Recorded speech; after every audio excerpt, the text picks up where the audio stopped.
Sebelumnya, Direktur Penyidikan Jampitsus Kejaksaan Agung Abdul Qohar menyatakan Direktur PT Pertamina Patraniaga Rifa Siahaan sengaja membeli minyak mentah RON 90 atau setara dengan Pertalite yang kemudian dioplos dengan RON 92 atau setara Pertamax. Tidak hanya itu, Kejagung juga menemukan modus mengangkat harga biaya pengapalan secara tidak wajar dalam impor minyak mentah.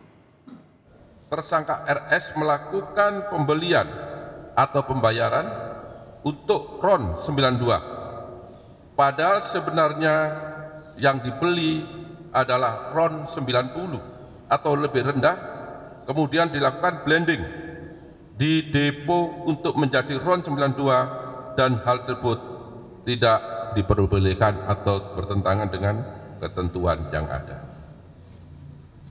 Pada saat telah dilakukan pengadaan impor minyak mentah dan impor produk kilang, diperoleh fakta adanya markup kontrak shipping atau pengiriman yang dilakukan oleh tersangka YF selaku Direktur Utama PT Pertamina International Shipping, sehingga negara mengeluarkan fee sebesar 13 sampai dengan 15% secara melawan hukum, sehingga tersangka MKAR mendapatkan keuntungan dari transaksi tersebut.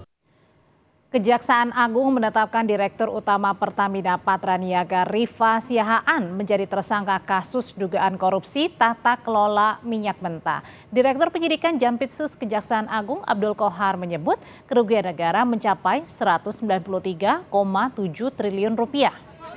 Selain menetapkan Direktur Utama Pertamina Patraniaga sebagai tersangka, Kejaksaan Agung juga menetapkan 6 orang lainnya sebagai tersangka dan langsung ditahan.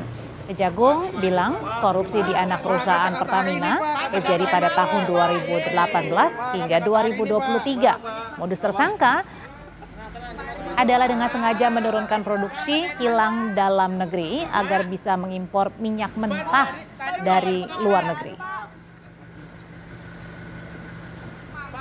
Namun berdasarkan fakta penyidikan yang didapat, tersangka RS, SDS dan AP melakukan pengondisian dalam rapat optimalisasi hilir atau OH yang dijadikan dasar untuk menurunkan produksi kilang sehingga produksi minyak bumi dalam negeri tidak terserap seluruhnya. Dan pada akhirnya pemenuhan minyak mentah maupun produk kilang dilakukan dengan cara impor.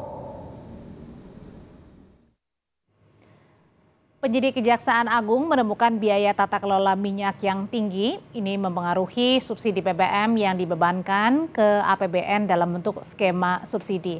Kejaksaan Agung menemukan kerugian keuangan negara sebesar 193,7 triliun rupiah, diantaranya kerugian ekspor minyak mentah dalam negeri sebesar 35 triliun rupiah, kerugian akibat impor melalui broker, melalui kompensasi, dan pemberian subsidi dari APBN. Selain menetapkan Direktur Utama PT Pertamina Patraniaga sebagai tersangka, Kejaksaan juga menetapkan 6 orang lainnya. Di antaranya ada Yoki Fernandi, ini adalah Direktur Utama Pertamina International Shipping. Kemudian ada nama Agus Purnowo dari PT Kilang Pertamina. Kejagung juga menetapkan 3 orang lainnya yakni dari pihak swasta yang semuanya kini telah ditahan untuk kepentingan penyidikan.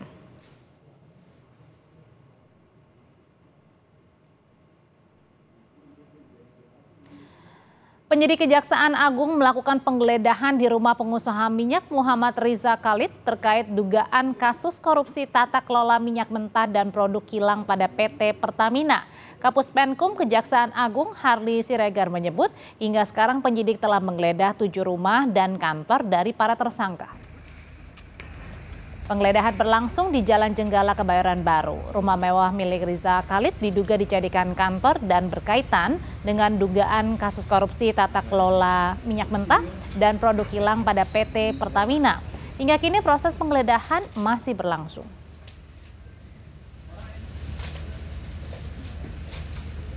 Jadi kami sampaikan bahwa penyidik sampai hari ini sudah melakukan setidaknya 4 kali penggeledahan, ya, 4 kali penggeledahan di beberapa tempat sejak penyidikan ya di Oktober 2024, dan kemarin itu penyidik juga melakukan penggeledahan di 7 rumah dan kantor dari para tersangka, dan hari ini penyidik juga melakukan penggeledahan di 2 tempat ya, seperti yang Mbak sampaikan itu. Jadi sekarang sedang berproses dan penyidik sekarang sedang bekerja di sana, dan mudah-mudahan ini bisa cepat. Presiden Prabowo Subianto menegaskan akan membersihkan berbagai kasus korupsi termasuk dugaan korupsi tata kelola minyak mentah dan produk kilang pada PT Pertamina Subholding dan kontraktor kontrak kerja sama tahun 2018-2023. Menurut Presiden, kasus ini menjadi perhatian pemerintah dan akan segera dituntaskan. Iya, lagi diurus itu semua, ya. Lagi diurus semua. Oke. Kita bersihkan, kita tegakkan, kita akan pokoknya membela kepentingan rakyat.